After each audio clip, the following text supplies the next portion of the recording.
తాకట్లో ఉన్న మీ బంగారాన్ని విడిపించి ఆ రోజు ఆన్లైన్ రేటుకి కొంటాం. Sharma gold company. Breaking news చూస్తున్నారు. అక్కడ ఏదైతే అహ్మదాబాదులో ఫ్లైట్ క్రాష్ జరిగిందో అక్కడ ఒక విచిత్రమైన సంఘటన కనిపిస్తుంది. మా ప్రతినిధులు విజయ్ అండ్ హర్షిని అక్కడ రిపోర్టింగ్ చేస్తున్న సమయంలో కొంత విచిత్రమైన చర్చ కనిపించింది. అక్కడ ఇన్వెస్టిగేటర్లు మాట్లాడుతున్న మాటలు కొంత ఆసక్తికరంగా మారాయి. ఏంటంటే ఎవరైతే ఇద్దరు పైలట్లు ఉన్నారో ఈ ఇద్దరు పైలట్లు అక్కడ ప్రమాదాన్ని తప్పించడానికి ఫస్ట్ ఆఫీసర్ క్లీవ్ కుందన్ అట్లాగే second main officer Sumit Sabharwal వీళ్ళిద్దరూ చాలా ఎక్స్పీరియన్స్ ఉన్న పైలట్లు. ఇద్దరు పైలట్లు విమానాన్ని కంట్రోల్ చేయలేకపోయినప్పటికీ దాన్ని ఒక చెట్టుకు ఢీకొట్టి ప్రమాద తీవ్రతను తగ్గించే ప్రయత్నం చేసినట్టుగా ఒక చర్చ జరుగుతోంది.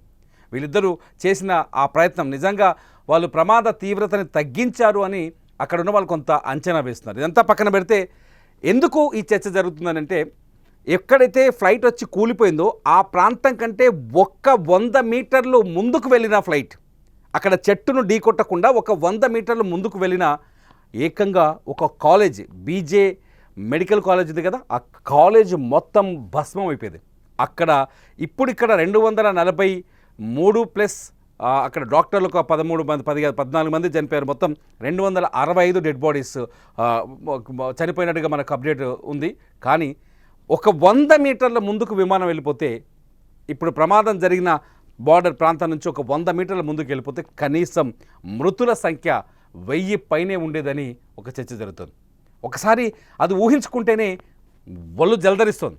ఒకసారి మీరు మా ప్రతినిధి విజయ్ అండ్ హర్షిని చేసిన ఒక గ్రౌండ్ రిపోర్ట్ని ఇప్పుడు చూడండి, మీకే ఈ విషయం అర్థమవుతుంది. ప్రస్తుతం అయితే నేను అహ్మదాబాద్లో జరిగినటువంటి ఫ్లైట్ క్రాష్ జరిగిన లొకేషన్లో నేను సీనియర్ జర్నలిస్ట్గా విజయ్ అలాగే హర్షిని ఇద్దరం కూడా 2 టీమ్స్గా హైదరాబాద్ నుంచి సుమన్ టీవీ కోసం ప్రత్యేకంగా ఎక్స్క్లూజివ్ కవరేజ్ ఇవ్వడం కోసం ఇక్కడికి వచ్చాం. సో ఇక్కడ మేము ఎక్స్ప్లోర్ చేసిన మా ఎక్స్పీరియన్స్ను కూడా మీకు వివరించే ప్రయత్నం చేస్తాం. నిన్న నైట్ ఇక్కడ మేము రావడానికి జరిగింది నిన్న మధ్యాహ్నం 1 గంట అయితే మేము వచ్చేసరికి ఆల్మోస్ట్ 10:30 అయింది. 10:30 నుండి మళ్ళీ అక్కడ బ్యారిగేడ్స్ పర్మిషన్ తీసుకొని ఘటనా స్థలానికి రావడానికి మాకు 20 మినిట్స్ పట్టింది. అదే మన సునీత విలియమ్స్ పైకి వెళ్ళినప్పుడు కూడా ఆ బోల్ట్లు అనేది లూజ్ అయ్యి అక్కడ వాళ్ళు గత 9 నెలల పాటు అక్కడ ఉండిపోవాల్సి వచ్చింది. అది కూడా ఆ స్పేస్ క్రాఫ్ట్ కూడా రిలేటెడ్ టు బోయింగ్ కంపెనీ అనమాట. సో ఇప్పుడు తరచు మనం చూసుకుంటే ఆల్మోస్ట్ 100 ఇన్సిడెంట్స్ దాకా నమోదై ఉన్నాయి. ఇక్కడ బోయింగ్ దట్టు మనకి ఇంటర్నేషనల్ క్యారియర్ అనగానే తీవ్రత అర్థమైంది. అందుకోసం హుటాహుటిన ఇక్కడికి రావడం జరిగింది. ఇక్కడికి వచ్చేసరికి కూడా మంటలు ఆర్పుతూ ఉన్న సందర్భం అనమాట. మధ్యాహ్నం నుండి మంటలు ఆర్పుతూ ఉన్న ఆగని సందర్భం అది. అప్పటికీ క్యాజువాలిటీస్ నమోదు అవుతూనే ఉన్నాయి, అప్పటికి తీస్తూనే ఉన్నారు. కొన్ని హృదయ విదారకమైన దృశ్యాలు కూడా చూడాల్సి వచ్చింది. అంటే ఎప్పుడు ఎక్కడా జరగకూడని సిచ్యువేషన్ ఇది. ఇలాంటి ఘటన ఎక్కడా జరగకూడదు. మేము వచ్చేసరికి ఇక్కడ దారిలో మేము వస్తున్నప్పుడు దారిలో ఆల్మోస్ట్ తల తెగి పడిపోయిన, అంటే అది ఫ్లైట్ ఎంత స్లోగా వెళ్ళినా కొన్ని 100 మైళ్ళ దూరంలోనే ఉంటుంది. సగం పార్ట్ మనకి టెయిల్ పార్ట్ అయితే మెస్ని హిట్ చేసిన తర్వాత ముందర పార్ట్ సగం పార్ట్ అదే వేగంతో ముందున్న బిల్డింగ్స్ మీద పడి అక్కడే కాక్పిట్ అయితే ఎక్కడైతే పైలట్స్ కూర్చుంటారో అక్కడ ఇరుక్కుపోవడం జరిగింది. నేను వచ్చేసరికి ఆల్మోస్ట్ ఇంకా మంటలు చెలరేగుతూనే ఉన్నాయి, ఆర్పుతూ ఉన్నారు. నేను వచ్చిన టైంకి కరెక్ట్గా ఎయిర్ ఇండియా సభ్యులు కూడా కొంతమంది రావడం జరిగింది. వాళ్ళని తీసుకొని సంఘటన స్థలానికి వెళ్ళారు. అప్పటికి వాళ్ళందరూ వెతుకుతూ ఉన్నది ఏంటి అంటే బ్లాక్ బాక్స్ గురించి. బ్లాక్ బాక్స్ నేను వచ్చిన 1 గంట తర్వాత వాళ్ళు రికవర్ చేసుకోవడం జరిగింది. ఇంకా కీలకమైన సాక్ష్యాలు అవన్నీ కూడా వాళ్ళు సేకరిస్తూ ఉన్నారనమాట. ఎయిర్ ఇండియా టీము అలాగే government and police department team. So మీరు చెప్తున్నట్టుగా అంటే హర్షిని ఇక్కడికి వచ్చే సమయానికి మొత్తం పరిస్థితి అంతా కూడా భయంకరంగా ఉంది. వైపు మంటలారుతున్నారు, క్యాజువాలిటీస్ని నేరుగా హాస్పిటల్కి తీసుకెళ్తున్నారు.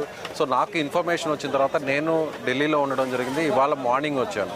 అయితే మార్నింగ్ ఇక్కడికి వచ్చాక అందరూ కూడా అసలు యాక్సిడెంట్ ఎలా జరిగింది, యాక్సిడెంట్ జరగడానికి మెయిన్ రీజన్ ఏంటి, ఏదైనా కూడా అందరూ ఏమంటున్నారంటే మేము నిల్చున్నటువంటి ఈ ప్లేస్కి ఇక్కడ మీకు వెనక కనిపిస్తున్నాయి కదా ఈ బిల్డింగ్స్, దాదాపుగా 10 బిల్డింగ్స్ ఉన్నాయి. ఈ 10 బిల్డింగ్స్కి వెనక కొంత దూరంలో ఎక్కడైతే ఇప్పుడు మీరు చూస్తున్నటువంటి విజువల్లో టైల్ పార్ట్ ఉందో ఆ టైల్ పార్ట్ ఫస్ట్ ఆ వెనకున్నటువంటి ఫస్ట్ ఒక చెట్టును ఢీ కొట్టడం జరిగింది. చెట్టును ఢీ కొట్టిన వెంటనే ఆ టైల్ పార్ట్ అక్కడ బిల్డింగ్ని టచ్ చేయడం జరిగింది. అక్కడ ఒక బీమ్ని టచ్ చేసిన తర్వాత టైర్స్ కూడా టచ్ చేసిన తర్వాత నెక్స్ట్ మిగిలినటువంటి హర్షిని చెప్పినట్టుగా మిగిలిన పార్ట్ అంతా కూడా బిల్డింగ్కి ముందు వైపు ల్యాండ్ అయింది, అంటే క్రాష్ అయింది. క్రాష్ అవ్వడంతో ఈ చెట్లన్నీ కూడా పూర్తిగా కాలిపోవడం జరిగింది. అలా కాకుండా ఒకవేళ ఈ బిల్డింగ్ కాకుండా మీరు ఇప్పుడు నా ఎదురుగా ఉన్నటువంటి కెమెరామెన్ వెనక కేవలం 50 అడుగుల దూరంలో కానీ ఒకవేళ ఫ్లైట్ కానీ క్రాష్ అయి ఉంటే మృతుల సంఖ్య మరింత పెరిగే అవకాశం ఉంది. ఈ కాలేజీకి వెనక గవర్నమెంట్ హాస్పిటల్ ఉంటుంది, సివిల్ హాస్పిటల్. ఇది వేల మంది అక్కడ ట్రీట్మెంట్ తీసుకుంటుంటారు. కేవలం కొన్ని అడుగుల దూరంలో కానీ ఒకవేళ ఫ్లైట్ కానీ క్రాష్ అయి ఉంటే అక్కడ కానీ కూలిపోయి ఉంటే మరింత దారుణం జరిగి ఉండేది. వేల మంది చనిపోయినటువంటి పరిస్థితి మనం చూసేవాళ్ళం. ఈ విషయంలో కూడా గుడ్ థింగ్ ఏంటంటే పైలట్లు ఎంత కాపాడడానికి ప్రయత్నించాలనుకున్నా కూడా అప్పటికే మేడే అనేటువంటి ఒక అలర్ట్ ఇవ్వడం జరిగింది. కేవలం ఫ్లైట్ టేకాఫ్ అయినటువంటి 53 సెకండ్స్లోనే క్రాష్ అయిపోయింది. సో ఇంకెక్కడ కూడా అక్కడ సేఫ్ చేసేటువంటి పరిస్థితులు లేవు, రియలైజ్ అయ్యే పరిస్థితి లేదు. ఏం చేయాలి వాళ్ళు అసలు అవగాహన తెచ్చుకునే లోపలే దహనం అయిపోయారు. సో ఒకవేళ కొంత ముందుగా వెళ్ళి కేవలం ఒక 100 అడుగుల దూరంలో లేదంటే ఒక 200 అడుగుల దూరంలో కానీ ఫ్లైట్ కానీ క్రాష్ అయ్యింటే వాళ్ళ పరిస్థితి మరింత దారుణంగా ఉండేది. నిజంగా లోపలికి వెళ్ళానండి. నేను లోపలికి వెళితే మనం మాత్రమే సుమన్ టీవీ ఎక్స్క్లూజివ్గా లోపలికి వెళ్ళడం జరిగింది. నేను వెళ్ళాను, హర్షిని వెళ్ళారు. నేనైతే నేరుగా ప్రతి బిల్డింగ్ను కూడా విజిట్ చేశాను, మీకు కూడా వీడియోస్ కూడా చూపించాను. నిజంగా అక్కడ భోజనం ప్లేట్లో పెట్టుకొని ఆ రోటీ, ఆ సబ్జా అవన్నీ కూడా పెట్టుకొని తింటున్న క్రమంలో వాళ్ళకి ఒక్కసారిగా మంటలు వ్యాపించేశాయి. ఇక్కడ 100 మంది ఉన్నారు, వాళ్ళకి ఏం తెలియదు, ఏం జరుగుతుందో తెలియదు. ఏదైనా ఉగ్రవాదులు ఏదైనా అటాక్ చేశారా, బాంబ్ బ్లాస్ట్ అయిందా, లేదంటే ఫైర్ యాక్సిడెంట్ జరిగిందా అని అసలు వాళ్ళకి ఏం తెలియదు. మంటలు వస్తున్నాయి, కొంతమంది చనిపోతున్నారు, కొంతమంది గోడలు దూకి పరిగెత్తుతున్నారు, కొంతమంది బిల్డింగ్స్ దూకేశారు. సో ఎక్కడ చూసినా కూడా ఒక శ్మశాన వాతావరణమే కనిపించిందని చెప్పొచ్చు. నిజంగా బతికిన వాళ్ళు నిజంగా అదృష్టవంతులు అనాలో లేదంటే అసలు ఏ సంబంధం లేకుండా నిజంగా హాస్టల్లో ఉంటూ భోజనం చేస్తున్న వాళ్ళు, కొంతమంది హాస్టల్లో ఉంటున్న వాళ్ళు చనిపోవడం అనేది నిజంగా దారుణం. ఎందుకంటే మనం చూస్తుంటాం చాలా ప్రాంతాల్లో కూడా, మన హైదరాబాద్లో కూడా గతంలో ఇంటర్నేషనల్ ఇప్పుడు శంషాబాద్ ఎయిర్పోర్టు షిఫ్ట్ కాకముందు ఇదే విధంగా అహ్మదాబాద్లో ఏ విధంగా సిటీకి మధ్యలో జనవాసాలకు మధ్యలో ఎయిర్పోర్ట్ ఉంటుందో బేగంపేట ఎయిర్పోర్ట్ కూడా ఒకప్పుడు అలాగే ఉండేది. అలా ఫ్లైట్ టేకాఫ్ అయిన తర్వాత చుట్టుపక్కల ఉన్నటువంటి బిల్డింగ్స్ మీద కొలాప్స్ అవ్వడం, క్రాష్ అవ్వడం అనేది కూడా ఎవరు ఊహించరు. రోజు ఈ విమాన శబ్దాలు వింటూ ఉంటారు, టేకాఫ్ శబ్దాలు వింటూ ఉంటారు, ల్యాండ్ అయ్యే శబ్దాలను కూడా వింటూ ఉంటారు. ఇది రోజువారీ ప్రక్రియలో జరిగేటువంటి ఒక సామాన్యమైనటువంటి పరిస్థితి. అలాంటి విమానం తమ ప్రాణాలను తీసేస్తుందని, తమ జీవితాలను బుగ్గిపాలు చేసేస్తుందని ఎవరు కూడా ఊహించి ఉండరు. మీరేమంటారు హర్షిని? అవునండి సార్, విజయ్ గారు చెప్పింది ఇక్కడ కరెక్ట్గా కళ్ళకు కట్టినట్టుగా మేము చూసిందే మీకు చెప్పాము. ఇక్కడ ఏ స్పెక్యులేషన్స్ లేవు. ఇంత పెద్ద ప్రమాదం 6872 కిలోమీటర్లు అహ్మదాబాద్ నుండి లండన్కి డిస్టెన్స్. అంటే 6800 కిలోమీటర్లు మీకు కవర్ చేయాలంటే ఎంత ఫ్యూయల్ లోపల నింపుంటారో ఒక్కసారి అర్థం చేసుకోండి. అంత ఫ్యూయల్ జస్ట్ టేకాఫ్లోనే ఇంత ఫ్యూయల్ వాళ్ళు క్రాష్ అవడంతో నిండుగా ఉన్న ట్యాంక్ ఫ్యూయల్ మొత్తం బ్లాస్ట్ అవ్వడం. దానివల్ల మీరు చూడగలరు వెనక ఎంత విస్తృతంగా వచ్చేసాయో మంటలు ఇక్కడ దాకా. పాపం రెసిడెంట్స్ అనేది ఇక్కడ డాక్టర్స్ కూడా మాట్లాడడానికి మేము మాట్లాడలేకపోతున్నారు, మాటలు రావట్లేదు. ప్రమాదం నుంచి తప్పించుకున్నామని ఆనందపడాలో అసలు మా కొలీగ్స్ వీళ్ళందరికీ ఏమైంది, అసలు ఎవరున్నారో ఎవరు లేరో అని ఆందోళన చెందాలో అని మాకు అర్థం కావట్లేదు. అది ఈ దుర్ఘటన ఎంతోమంది ప్రాణాలు కాపాడే డాక్టర్స్ రెసిడెంట్స్ మీద పడడము జరగడం అనేది ఇంకా చాలా దారుణం. సో నిజంగా ఈ విషయంలో కూడా ఏవియేషన్ డిపార్ట్మెంట్ కూడా టెక్నికల్గా కొంత అలర్ట్ అవ్వాల్సినటువంటి అవసరం ఉంది. R&D జరగాలి. ఎప్పటి నుంచో కూడా ఏదన్నా విమానంలో టెక్నికల్ ప్రాబ్లం వచ్చినప్పుడు ఇంజన్ నుంచి ఏదైతే ప్యాసింజర్స్ క్యారీ అవుతున్నటువంటి ఆ పార్ట్ వరకు కూడా పారాచూట్ ద్వారా సపరేట్ అవ్వాలి అని గత దశాబ్ద కాలం నుంచి కూడా దీని గురించి అనేక చర్చలు జరుగుతున్నాయి. కానీ ఇప్పటివరకు కూడా ఎక్కడ కూడా ప్రాక్టికల్గా అది ప్రూవ్ కాలేదు. సో ఇప్పటికైనా కూడా ఏవియేషన్ డిపార్ట్మెంట్స్ అంటే కిందున్నటువంటి ఈ భూమి మీద నుంచి చంద్రుడి మీదకి మనుషులు పంపుతున్నాం, అలాగే ఫ్లైట్స్ ఇలా సాధారణంగా క్యారీ అవ్వడం అనేది, ప్యాసింజర్ ట్రావెల్ చేయడం అనేది సర్వసాధారణంగా మారిపోయినటువంటి ఈ ఆధునిక కాలంలో అందరూ కూడా ట్రైన్స్ 2 టైర్ ఏసీ 3 టైర్ ఏసీలో ఎలా ట్రావెల్ చేస్తున్నారో అలా ఫ్లైట్లో చాలా ఈజీగా ట్రావెల్ చేసే పరిస్థితి, ప్రతి ఒక్కరు కూడా అఫోర్డ్ చేసేటువంటి ప్రైసెస్ వచ్చాయి. కానీ ఇంత డెవలప్మెంట్ అయితే జరిగినా కూడా, ఇంత టెక్నాలజీ ఉన్నా కూడా నిజంగా ఇంకా ఫ్లైట్స్ యాక్సిడెంట్ అవడం అనేది, వందల మంది చనిపోవడం అనేది, అందులో కూడా ఆ ఫ్లైట్ కూడా జనావాసాల మీద పడడం అనేది నిజంగా బాధాకరం. ఇండియాలో జరిగినటువంటి ఫ్లైట్ క్రాష్ యాక్సిడెంట్స్లో ఇదొక బిగ్గెస్ట్ యాక్సిడెంట్గా చెప్పాలి, ఇదొక విషాదకరమైనటువంటి ఇన్సిడెంట్గా చెప్పాలి. ఈ వార్తని కవర్ చేయడం కూడా నిజంగా మాకు కూడా చాలా బాధగా ఉంది. చాలా విషయాల్ని కవర్ చేశాం. నేను గతంలో కూడా సుమన్ టీవీ సంబంధించినట్టు కొన్ని షూట్స్ కోసం నేను కానీ, హర్షిని గారు కానీ, కొంతమంది యాంకర్స్ అందరం కూడా ఇదే అహ్మదాబాద్కి చాలా సందర్భాల్లో రావడం జరిగింది. గత 2 నెలల్లో 4-5 సార్లు వచ్చినటువంటి పరిస్థితులు కూడా ఉన్నాయి. కానీ ఇలా వచ్చి అహ్మదాబాద్లో ఇలాంటి వార్తని కవర్ చేయడం అనేది నిజంగా చాలా చాలా చాలా బాధగా ఉంది. ఇంకొక విషయం కూడా హర్షిని ఏంటంటే, చనిపోయిన వాళ్ళ విషయం గురించి మనం మాట్లాడుకుంటుంటే ఆ చనిపోయినటువంటి మృతదేహాలను గుర్తుపట్టలేని విధంగా దారుణంగా ఉన్నాయి. పీసెస్ అయిపోయినాయి. తల ఎవరిదో తెలియదు. హర్షిని చెప్పినట్టుగా వాళ్ళు వచ్చే టైంకి ఈ ప్రాంతంలోనే ఒక ప్యాసింజర్ కావచ్చు, లేదంటే ఇక్కడున్న లోకల్ పర్సన్కి సంబంధించిన హెడ్ పార్ట్ తెగిపడి ఇక్కడ రోడ్డు మీద పడిపోవడం మీరు కూడా సోషల్ మీడియాలో చూస్తుంటారు. నిజంగా ఎవరి ఏ పార్ట్దో ఎవరు తెలియదు, ఎవరు బాడీ పీసెస్ ఏంటో కూడా ఎవరికి తెలియదు. అలాంటి దారుణమైన స్థితి, కుటుంబాలకి చనిపోయారనేటువంటి జీర్ణించుకోలేని బాధ ఒక ఎత్తు అయితే, వాళ్ళ ఫ్యామిలీ మెంబర్కి సంబంధించినటువంటి డెడ్ బాడీ ఎవరిదో ఐడెంటిఫై చేయడం అదొక పెద్ద సమస్యగా మారిపోయింది. ఎంత డిఎన్ఏ టెస్టులు జరిగినా కూడా, గతంలో కూడా ఎన్నో యాక్సిడెంట్స్ జరిగాయి, ఇలాగే ఫ్లైట్ యాక్సిడెంట్స్ జరిగాయి, అలాగే ట్రైన్ యాక్సిడెంట్స్ జరిగాయి. కానీ ఎక్కడా కూడా దాదాపు 100 మంది చనిపోయిన సందర్భంలో కనీసం 30 నుంచి 40 మంది డెడ్ బాడీస్ గుర్తుపట్టలేని విధంగా గతంలో జరిగినటువంటి పరిస్థితులు ఉన్నాయి. సో అదృష్టవశాత్తు అనుకోవచ్చు, లేదంటే గుడ్ లక్గా అందరి డెడ్ బాడీస్ అన్నింటినీ కూడా ఐడెంటిఫై చేయాలి, వాళ్ళ ఫ్యామిలీ మెంబర్స్కి ఇవ్వాలని మనం కూడా మనస్ఫూర్తిగా కోరుకుంటాం. మీరేమంటారు హర్ష? నార్మల్గా అందరూ అనుకుంటారు ఏదైనా బిల్డింగ్ మీద పడితే ఆ బిల్డింగే కదా మనకి ఆ తీవ్రతని ఫేస్ చేస్తుంది అని. కానీ మనకి బోయింగ్ అనేది పెద్ద ఫ్లైట్, 242 మందిని క్యారీ చేస్తున్న ఫ్లైట్. అది 187 ఫీట్ ఉంటుంది, 187 ఫీట్ ఉంటుంది. అందుకోసమే మనకి ఇంత భారీ ఎత్తున నష్టం కనిపిస్తుంది. ఏ ప్రోగ్రామ్ హోస్ట్ అయినా, ఏ యాంకర్ అయినా బాగా వర్క్ చేయాలనుకుంటారు. కానీ ఇక్కడ మేము ఎంత చెప్పాలన్నా రోదనలే ఉన్నాయి మా చుట్టుపక్కల.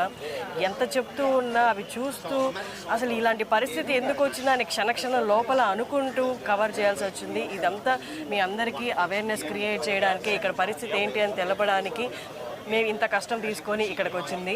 సో ఇప్పుడు ప్రస్తుతానికి క్యాజువాలిటీ విషయానికి వస్తే, అక్కడ మాత్రం మనకి ఎలాంటి అప్డేట్ రావట్లేదు అఫీషియల్గా డాక్టర్స్ తీస్తే తప్ప. నిన్న రాత్రి వరకు హాస్పిటల్లో కూడా ఎలా ఉన్నింది. నేను లోపలికి వెళ్ళి కొంతమంది పేషెంట్స్ తోటి, వాళ్ళ రిలేటివ్స్ తోటి మాట్లాడడం జరిగింది. నేను మాట్లాడుతున్న ఆ టైంలో కొంతమంది పేషెంట్స్ ఉంటే, ఇంకొంత భాగం ఎవరున్నారు అంటే మా వాళ్ళు కూడా అదే రెసిడెన్సీలో ఉండేవాళ్ళండి. వాళ్ళు అసలు ఇక్కడ ఉన్నారా లేరా ఆ టైంలో, లేకపోతే బయటకు వచ్చారా, వాళ్ళ నోటి నుంచి ఆ మాట రావట్లేదు. చనిపోయారేమో అన్న ఆ మాట రాలేక వాళ్ళు ఎక్కడున్నారో కనిపెట్టండి, వాళ్ళు ఎక్కడున్నారో కనిపెట్టండి అంటున్నారు. మొత్తం కాలిపోయి ఉన్నాయండి. ఆ పక్కనే ఎవరైతే పెట్స్ని పెంచుకుంటూ ఉన్నారో ఆ పెట్స్ని ఆ 30 సెకండ్స్లో వాళ్ళ ప్రాణాలకి అసలు ఏమవుతుందో తెలియదు. వాళ్ళు అసలు అవగాహన రియలైజేషన్లోకి వచ్చే లోపలే వాళ్ళ ప్రాణాలే పోయాయి. ఇంకా ఆ చిన్న ప్రాణాలను వాళ్ళేం కాపాడుతారు. అవి అలాగే కట్టేసి ఉన్నాయి, అలాగే అక్కడే బూడిదైపోయి అలా స్తబ్దుగా నిల్చున్నాయి అన్నమాట. వాటి శవాలు కూడా అక్కడే ఉన్నాయి. లోపల ఇంకా సామాన్లు తీస్తూనే ఉన్నారు. అది ఫ్లైట్లో ఉన్న సామాన్లు, అలాగే ముక్కలు అయిపోయిన అపార్ట్మెంట్ గ్లాసులు, ఫర్నిచర్, అలా అన్ని కాలిపోయి అతుక్కుపోయి ఉన్నాయండి. వాళ్ళకి ఏం తీసుకెళ్లాలో కూడా తెలియట్లేదు. కానీ అసలు వాళ్ళు తిరిగి మళ్ళీ ఇక్కడికి రాగలరా, ఉండగలరా అనేది పెద్ద ప్రశ్న. ఖచ్చితంగా ఉండలేరు. ఇవన్నీ హాంట్ చేస్తూ ఉంటాయి వాళ్ళని. సో నిజంగా లోపలికి వెళ్ళినప్పుడు అక్కడ సిచ్యువేషన్ చూస్తే దాదాపు 6 బిల్డింగ్స్ మొత్తం అంతా కూడా కాలి బూడిదైపోయి ఉన్నాయి.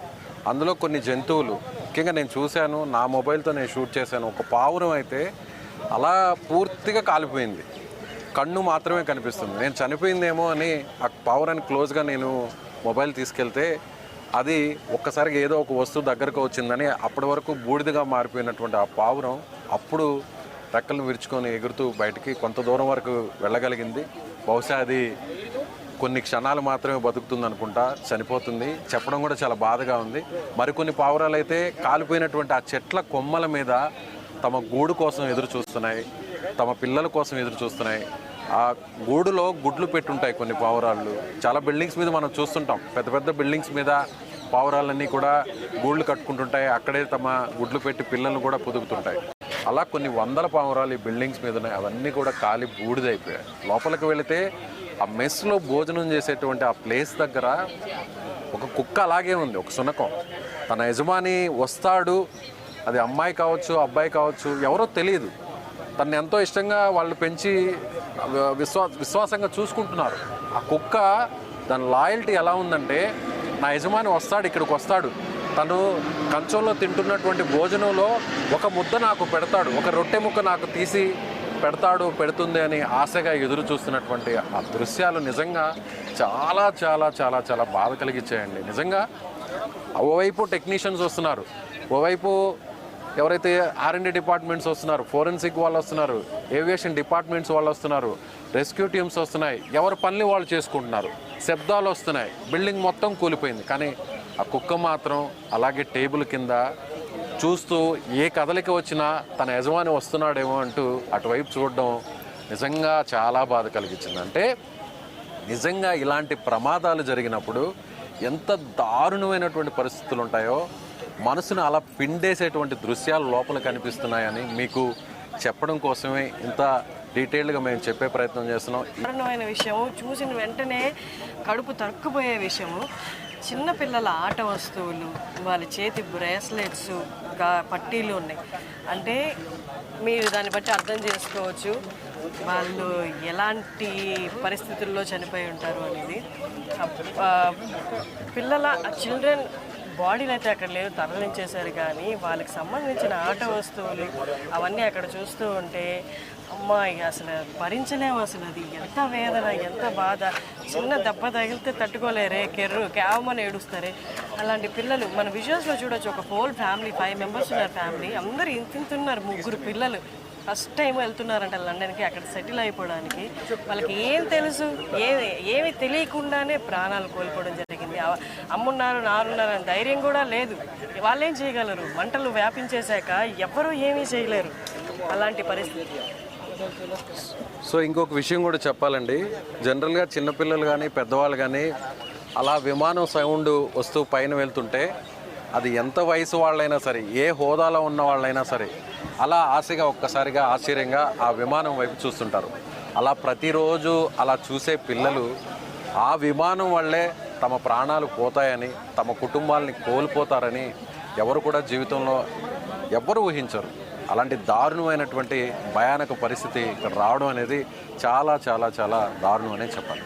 అన్ని కమ్యూటేషన్స్లో సేఫెస్ట్ కమ్యూటేషన్ అనేది ఈ ట్రావెల్ అనేది ఏరోప్లేన్ ద్వారానే అంటారు. ఎందుకంటే దాని ఫెయిల్యూర్ రేషియో 0.01% అంటారు.